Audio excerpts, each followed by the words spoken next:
This is going to be my chat with a fan and aspiring journalist here in the Pittsburgh market, and somebody who actually wrote a book and has a book coming out that's about a very important season, kind of an emotional season for many Pirates fans. So first things first, what made you want to write this story? What made the spirit move you to want to write this tale and get it out there and have the public see your personal story and connect it to Pirate baseball, because sometimes that's hard for people to let the public in? So I started. This is something I've always wanted to write, a story I've wanted to write for years. But the toughest thing I realized with writing a book is you don't know how to actually start writing it. So I never got started writing it. And then I'm somebody that, for people that know me, I've battled depression throughout my life. And around February, I had a late February, COVID hit. That gave me all the time in the world to get it done. Well, so I was able to do something at least productive during quarantine. And that's kind of the reason why. It's always something I wanted to write. It's just I've never actually been motivated to start it until this past year. Okay, and yeah, that makes some sense. So there's some positive things coming out of quarantine there. That's a way to be productive in quarantine, which is kind of everyone's goal. Now, this is a personal story. It's a baseball story, but there's also a personal connection there. So what is the personal connection? Obviously, this is about a fan and that memorable season in Pirates baseball, but why is this personal to you? So the story, describe the plot is it follows this kid named Andy, who named after Andy Van Slyke, because him and his dad were big Pirate fans growing up. His dad throughout his entire life had cancer, and they were consistent season ticket holders. And then his dad passes away to cancer in 2012, right after. Sorry, I would say my internet connection's bad. I didn't know if it was. No, you're good. Okay, you're good. So anyway, around 2012, his dad passes away from cancer, and he starts dealing with depression, not knowing how to deal with the loss. He's pushing away his friends. He's pushing away his family, people close to him. But when he sees the Pirates start winning, it starts to build him up. And my personal connection with that is, me and my brothers, throughout our whole lives, we lost our mother. Our mother battled cancer throughout our whole life. And she passed away in November of 2012, the same time around when Andy's dad passes away. And it was kind of cool because there's some stuff taken specific from the book from my life. Like in real life, I met, my dad organized to meet Jack Wilson, Josh Harrison, and Alex Presley at Pirate Fest, the Pirate Fest after my mother died. So the Pirates organized that for me and through my dad, and that's actually in the book because that's a moment that really helped me cope with everything. And then when the Pirates started winning, it's like my whole life, my mom's battling cancer. My whole life, the Pirates suck, and my mom passed away. But now the Pirates are good. It's kind of felt like, well, this is like a sign from her that everything's going to be okay. And that's kind of like the message I was trying to get across in the book. Yeah, and you mentioned the personal connection and your mother passing away and then Andy's father passing away. What made you change up the parent figure and have him lose a mother or have him lose a father, whereas you lost your mother? So I've gotten that question a lot from a lot of my friends, the very similar ones. A lot of other ones like, oh, why does he not have any brothers in it and stuff like that? Like those are common. Right. I made these switch kind of because, you look back at like baseball. I mean, what is it described as? Is the father-son sport, Field of Dreams, is obviously the big father-son baseball story. Everybody, both of us have memories growing up playing catch with our dads, and everything. A lot of people that grow up have memories, even if they don't like baseball, they at one point probably played catch with their dad. It's a big father-son sport, and that's one of the things that baseball has it too. So I kind of just switched it up for that reason. And then some other things too, some changes, like I just felt like it just fit better to have it be like an only child growing up with his dad passing away. I just felt like it fit the story a lot better. Okay. I mean, that's interesting to me because I lost my father to cancer, so I actually had that same Sorry situation. to hear that. Yeah, Thank you. Sorry about your mother, but where you lost your mother. So that was just interesting to see the switch up. I didn't know also if that was you maybe trying to, despite it being a personal connection, if maybe to not be it directly you. If there was any switch, so people it's not your life story. Yeah, I did a lot of changes for that. So a lot of characters in the story are based off of, well, the roles of the characters are based off of people who had roles in my life. Okay. I don't want the characters, they're not one-for-one copies. The only character that's 100% based off somebody else's life is the main character, which is 100% based off of me. Okay.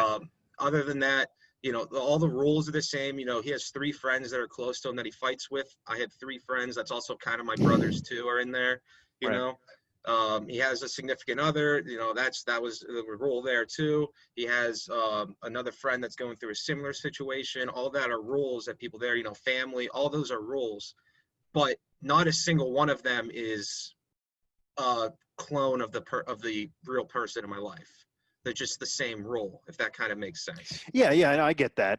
Again, speaking with Logan Carney here, an aspiring fan and journalist in the Pittsburgh market, we're talking about a book that he wrote, and it has a personal connection, but also about a very memorable season in Pirates baseball.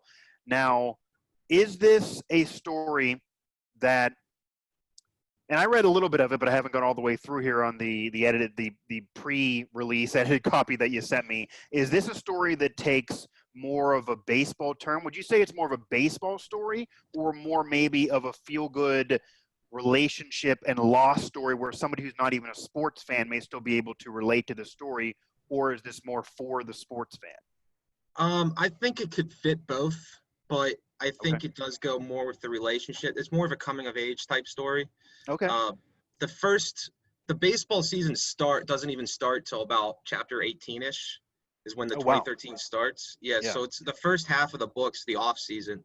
But throughout the first half of the book, you read a lot of it, and then like the first chapter, there's a lot of memories that go back to him arguing baseball with his dad. That's constantly throughout the book. Even when it's during the off season, he has memories of baseball. He has memories of the Pirates. He's arguing about it, stuff like that. Yeah. But it's not just for the baseball fan. You can read it, and it's kind of like, I try to think of like the movie Fever Pitch. It's one of the inspirations for it. Okay, yeah. Where like Fever Pitch, a lot of it is like romance outside of it, but in the background that helps him get through it is the Red Sox being good.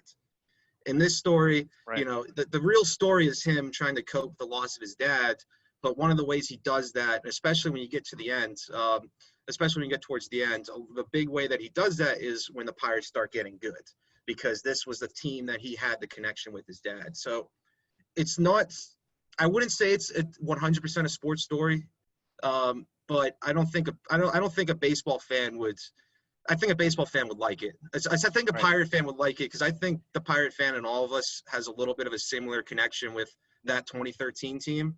There's some sort of emotional connection.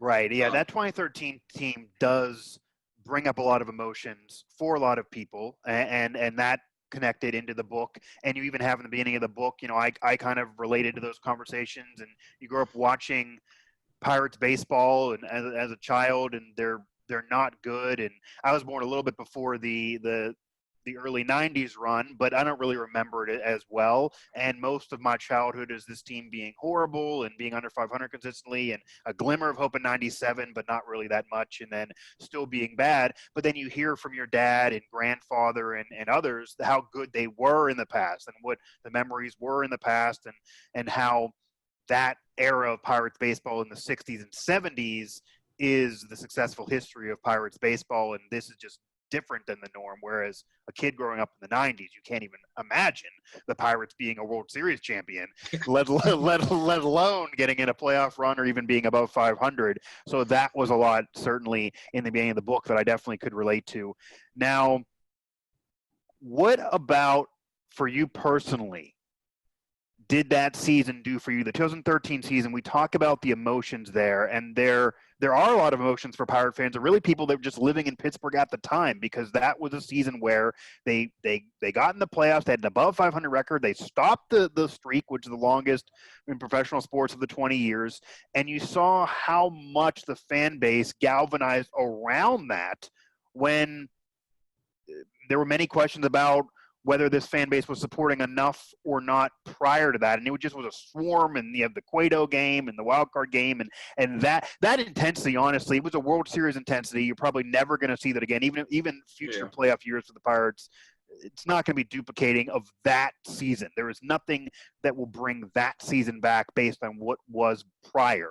So your mother passing away in your real life the year earlier, then you have the next fall where the Pirates finally are a legit contender, and you see everything that goes down. What was that like for you personally, and how much of your personal experience made it into the book? Because we talked about that not all got in, and it wasn't literally your life story. A lot of personal experience influenced some of the games, specifically. Okay. There's a chapter about the wild card game, because you can't not put that in if it's going to be that's a seminal moment of that. Yeah, for sure. And for example, the title is Our Seats in Left Field. Well, me, my dad, and my brothers always sit in left field at PNC Park. So that's, shows a big influence by it. But, just thinking back the wild card game specifically, it was almost a year after my mom passed away, and it was Andrew McCutcheon's mom singing the national anthem. So it was kind of like surreal moment. I had to include that in the book. And, I still think about just that game as one of the best moments of my entire life. There's a little section about Andy looks to the left of him in the wild card game, and Andrew McCutcheon's mom singing the national anthem, and he sees this college student, Asian American type man standing next to him, crying, bawling his eyes out. That actually happened. I saw a college student, about 20, 23 years old, bawling his eyes out at the Pirates wildcard game when Andrew McCutcheon's mom was singing the national anthem. Yeah. So, it's stuff like that I made sure to put that in, because I know, yes, this is heavily influenced by my story. Yes, this is heavily influenced, but, there's so many people that had emotional connections to that team in the similar way. Like, I don't know, I've never met that guy before in my life, and I've never talked to him at all, but he was crying. So he had some emotional connection with that team, similar to what I was going through. And it was in a moment like that, like, you think back to, like you said, that atmosphere was incredible. It was absolutely incredible. There will never be another atmosphere like that, unless the Pirates lose another 20 years. But well, you never know. But yeah, I don't think that atmosphere is going to happen again, not even just for the Pirates, but really maybe even in baseball. Yeah. I think for the non-Pittsburgh fan, it's hard to really fathom that season and that moment in that game, because honestly, growing up in that period, as much as there's always been tons of bad teams going on bad runs, and eventually off some draft pick or something happens, they end up with some miraculous season. We've seen that in the past. I legitimately thought this team was never going to get over 500 and never get in the playoffs ever again for a long period of time, and then it just happens. Yeah, I felt like that wild card game was important in that it's towards the end of the book. And I mean, obviously towards the end of the book. Right. But it's important because I think it was one of those moments where I felt like I wasn't alone, because I saw this guy who also had an emotional connection with this team going through his own stuff, and he was crying. He was so happy for this team. And maybe he's just a passionate fan. Maybe he's not going through anything at all, but he was still extremely emotional about this team finally getting there. So I thought it was important to put as much of my experience at that wild card game into the story as possible, because Andy, I didn't include my brothers in the story because I wanted Andy to feel as alone as possible. Okay. I was going to ask you that, so that makes sense. I wanted him to feel as alone as possible, although his friends, that they have traits from my brothers, so it's not like they're not in this. They're just he's just the only child in the story. So that wild card moment, when it gets to it, and he looks over and he sees somebody going through the same thing or a similar thing, or at least emotional, he's like, I'm not alone. I can't believe that this is happening right now. All these other stuff, like all these emotions. And I just think that's trying to connect with the Pirates fan from 2013 is, that was that was exciting for everyone. So. Yeah, I mean, that was an emotional season for anyone just being a fan of the team. But when you have that personal connection, it makes it even more so. Now, tell everyone how you got this book on Amazon, how they can find it, how they can get this book, when it's going to be released, maybe to be able to read this story aside from just listening to us talk about it now, because diving into the story certainly is going to be, if you like this at all and you're intrigued at all, you're going to get a lot more from the story from what I read so far. So right now the ebook version is available for pre-order on Amazon.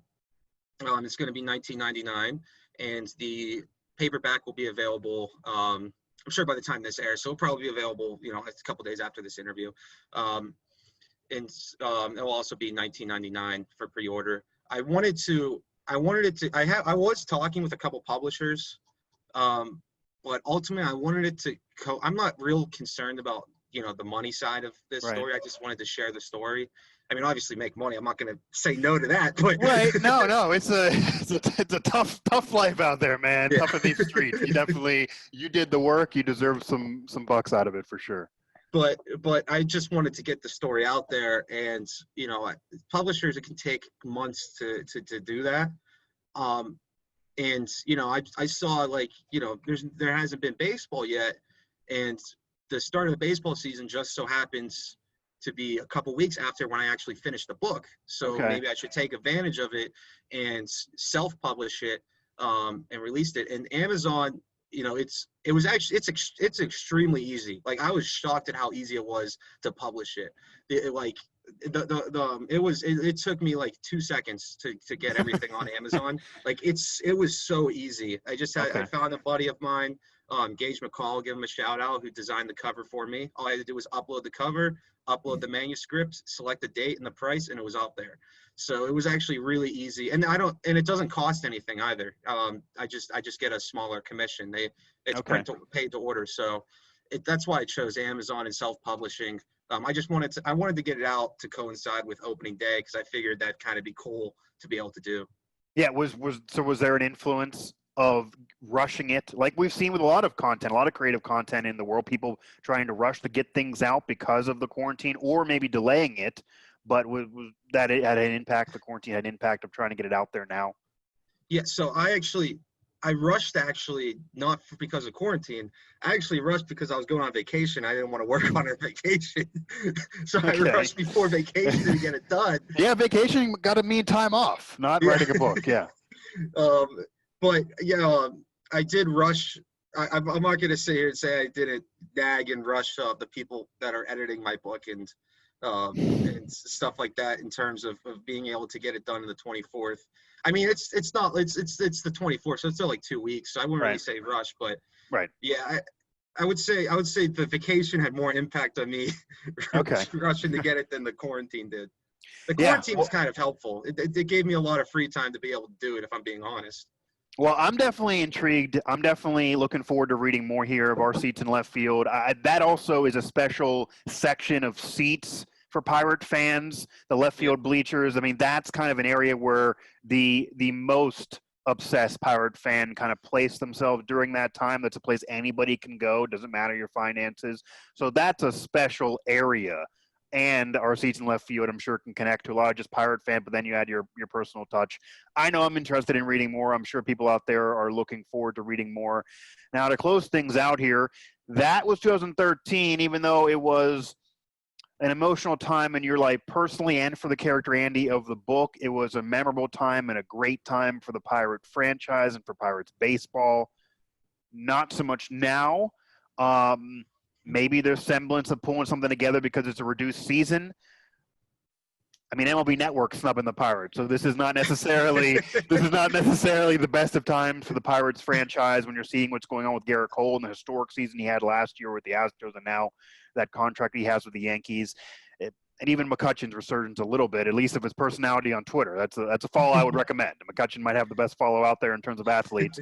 But any hope for the Pirates? What are your thoughts on this current group of Pirates, and what are you looking to see out of this reduced season? I guess. You're on Pittsburgh Sports Live. I want to give you a chance to throw a hot take out there. I mean, honestly, it's me and my cousin were always joking around because the 60-game season, we were rooting for it because it would actually give them a chance. Oh, it's a better chance for sure, yeah.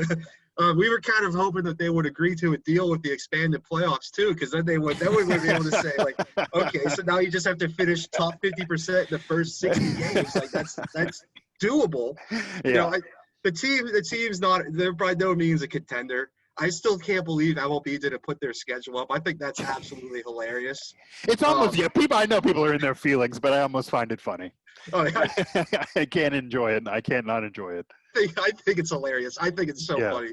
But I think honestly, I like their middle infield options in terms of just the youth that they have, not just the guys at the major league level. I mean, they got Cole Tucker and Kevin Newman are both very good, but O'Neal Cruz, they just took that first round pick. I'm trying to think of it. He's going to be there in a couple years, but I think was a steal. I forget his name, but he was an absolute steal from what it looked like.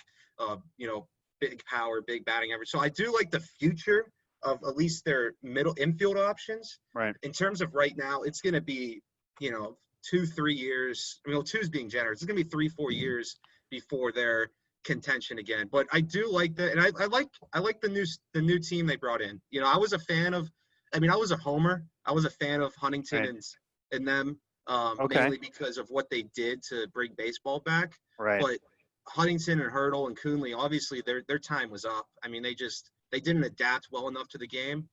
So I like the new team that they brought in. I like the middle infield options for the future. This year, though, I mean, there's always a chance in baseball. Any hope that Bell can turn it back on? I mean, he went from being a top star in the league in the beginning of last season to totally fading off. Maybe that's how they didn't get on MLB Network. If he's still hitting dingers, they would have got on more. Any hope in his kind of resurgence? Maybe a comeback for him at least in the second half of the year? I believe that was the most Bell ever played in a full year. In terms of games. No, for sure. So, and I mean, he's had injuries too in the minor league level, not major ones, but he's missed time. So I just think, fatigue was what happened with him. And with a 60-game season, after resting for much of the year, I hope that there's not fatigue. I think he's going to have a monster year. My worry is, he only has 3 years of team control left, and he's a Scott Boras. Right. Yeah. So my worry is, it's not so much, if Bell will turn things around, will the team around Bell ever be good enough to get them into the playoffs when they have this guy who, can end up being one of the best power hitters in the MLB, or at least the National League. And you have to seize the day when you have a guy like that, because as you mentioned with Boras, and the Pirates have known this for year after year after year. Fans are well aware with stars eventually leaving after a certain age that's going to pop for Bell at that point. So you do need to seize the day. Yeah. If this Pirate team somehow ends up contending or takes advantage of the fact that there are 60 games and they get hot in those first 30, and then at that point it's going to be pretty hard to fade off, what needs to happen? And what happened if somehow they contend, and then if they end up just a putrid season, which probably is the expectation anyway, what happened to lead it being so bad? Well, if they end up contending, it's because their pitching came together. Their starting rotation specifically, guys like Mitch Keller step up and reached his potential. I mean, they got a whole new coaching staff in on the pitching side of things. So hopefully the years of watching Tyler Glasnow, struggle here and then go to Tampa Bay, or like you mentioned, Garrett Cole, like all these guys go, and Charlie Morton. It's amazing the historic season. I don't think Pirates fans or baseball fans realize how historic the Garrett Cole season was for the Astros. Yeah. I mean, that's like a top 10 individual season ever. And he was not – there was a whole debate on whether or not he was an ace with Pittsburgh. It's just – I mean, that's hopefully the new coaching staff figures that out. I think if they were to contend, I think that would be the reason. I think Gregory Polanco steps up too. If they were to contend, he would have a healthy, power-filled season. If him and Bell have enough power that they're both capable of hitting 30 home runs. It's just, can they be? Well, maybe not in a 60-game season, but if it was a full-length season, maybe. Right. But can they, be healthy enough, contend enough, and consistent enough to be able to do that? I think that would be why they would contend. But the reality is, if they contend, it's a fluke. I mean, it is. So I wouldn't. Well, there's going to be some bad team that's going to take advantage of this 60 games. It's going to come out of nowhere. That is the benefit for teams like the Pirates with the reduced schedule. So no one's going to predict it or put money down on it. But some of those Vegas odds aren't too bad when you know that somebody's going to have this happen. Oh, I agree 100%. I mean, look at 2011 and 2012 when, through 60 games, they were in the playoffs. Right. And those weren't that great of teams. Yeah. The The 2011 one, first the half is 2011 one wasn't much better totally than this different. team. Yeah. The totally. I mean, they even actually they have been not contending, but they have been sniffing contention in the first half of even recent seasons, and then would fall off. If they could mirror that, 2 they would years at ago least be in the race. when they added Archer and they added Keela, Right. they were in the playoff contention mid season. So I think if they are I don't know if there's a deadline. I haven't looked too much into it. But if there is a trade deadline, I'm assuming there is. Yeah, there's a trade deadline. Yeah. There is? Okay. Yeah. They shouldn't go all out and add anybody that will hurt the team for future years. But if they can get we go back to the 2013 team, they can get like a Marlon Byrd type player who's like a very cheap rental that's not going to kill it. I mean, I wouldn't put this as the year because chances are when they're back to a full season, they're not going to be a contending team because they just don't have the pieces. But for a 60-game season, it's certainly possible. I mean, I definitely think it's possible. Well, it'll be fun. It'll be fun, absolutely. Yeah, we're going to see baseball, or at least we hope we're going to see baseball. That's the plan right now, and the expectations. We'll see how long we see baseball. If anything else happens in the world to spike and maybe ruin that again with where we're headed right now. But seeing baseball is a positive. We'll see if Cherington and company and this regime can get any semblance of what happened in 2013 in that 2013 to 2015 period and maybe go onward further with it. He does have a World Series ring. Granted, it's in a totally different system, a totally different life, really, with the Red Sox. So we'll see.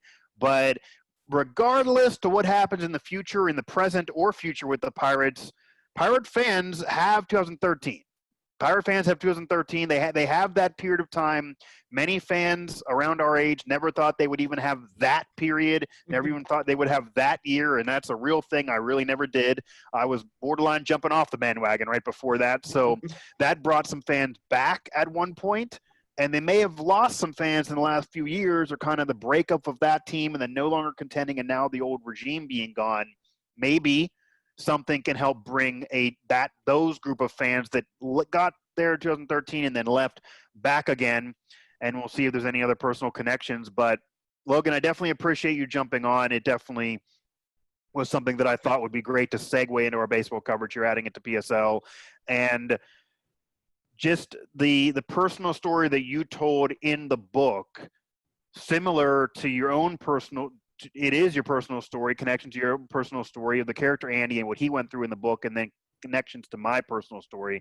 It just seemed like a perfect storm here. So I definitely appreciate you coming on again here. Tell the people, give a promo. If you can this is obviously not going to be adversarial, but cut a wrestling style promo to promote this book. A wrestling style promo. Doesn't have to be wrestling style, but if you can promote this book, give me a promo. June 24th.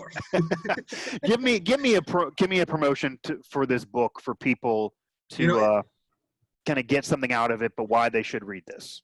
I think a good way to say it is we all have all Pirates fans, all sports fans have a connection with some team in their life. Even not just Pirate fans, fans of other teams have connections with other teams. I have a buddy that's a Bills fan that had a connection to this year's past team. Right. This isn't something that's unique to Pittsburgh, but this story is, uniquely Yinzer. It is ours. Okay. And I think that, you should be able to read it. I think that and find some sort of connection, your own personal connection with it. And that's really what I hope is that people find their own personal connection with, Andy's not the only one in the story that's even going through problems. So somebody, any of the characters in the story, I really hope that somebody out there, and I think if you want to read it, if you want to read something that you think is deep, but also sports heavy and just a mixture of all of that, a good story. I mean, I wrote it, of course I'm going to say it's a good story, but I hope everyone thinks it's a good story.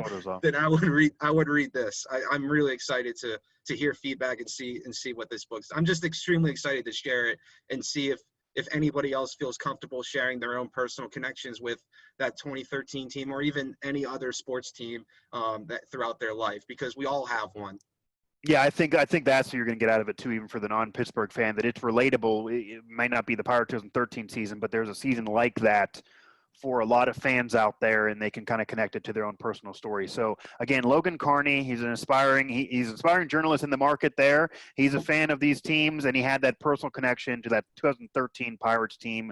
Wrote about it there in our seats in left field. It's on Amazon. It's going to be able to be a book that you can get yourself, an ebook style there for you, as well as a paperback coming there on Amazon. So any Pirate fans out there, really any sports fan, I think, can connect to it and can enjoy it and get something out of the book. And it's not coming at you too expensive there. So it's pretty affordable, and it's a nice story from what I've read so far. So Logan, thanks for joining me, man. I definitely appreciate the time. I think it's something I'm definitely gonna look further into and gonna read myself and tell everyone I know about. So we'll maybe have you back on at some point to talk some more Pirates baseball. That'd be great. Thanks, Mike. I really appreciate it. No problem, man. Logan Carney, again, our seats in left field. It's on Amazon. Go find it. We're going to have the link in the video. We're going to have the link below this in the video there. And while you're here, subscribe to the channel there, the button below this channel. Make it easier for us to keep getting this content to you and pay the bills for even home studios here during quarantine and help make the sponsors happy. Make sure to hit us up all throughout the family of Now networks: Pittsburgh Sports Now, Steelers Now, WV Sports Now, Pittsburgh Hockey Now, Pittsburgh Soccer Now, and even Pittsburgh Golf Now, the newest member of the Now Network. And find us on social media at PGH Sports Live, at PGH Sports Live on Twitter, and pghsportslive.com for where a lot of these shows live in archive infamy. Again, Logan Carney, our seats in left field. It's on Amazon. I'm your host, Mike Asti, and that's it until we meet again.